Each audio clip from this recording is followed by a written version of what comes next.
Tahukah anda, kulit manggis bukan sahaja enak dimakan tetapi juga kaya dengan antioksidan yang sangat berkesan untuk melawan tanda-tanda penuaan pada kulit?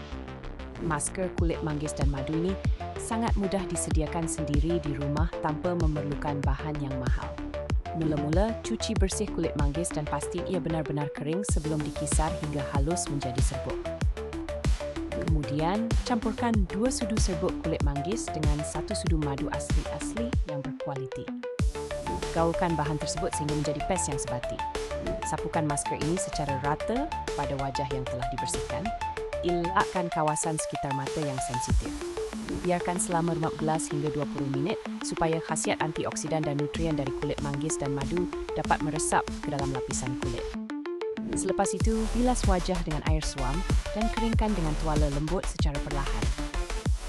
Masker ini sangat membantu mengurangkan garis halus, menghaluskan tekstur kulit yang kasar, serta menyerikan wajah agar kelihatan lebih muda dan berseri.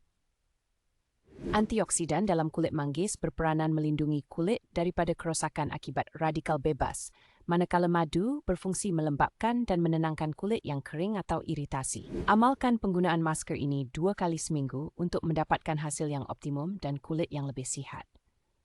Dengan menggunakan bahan semula jadi yang mudah didapati dan kos yang rendah, anda boleh tampil awet muda tanpa perlu berbelanja besar ke spa atau membeli produk kecantikan yang mahal. Cubalah resepi masker ini hari ini dan rasai perubahan pada kulit anda yang menjadi lebih cerah, lembut dan berseri secara semula jadi.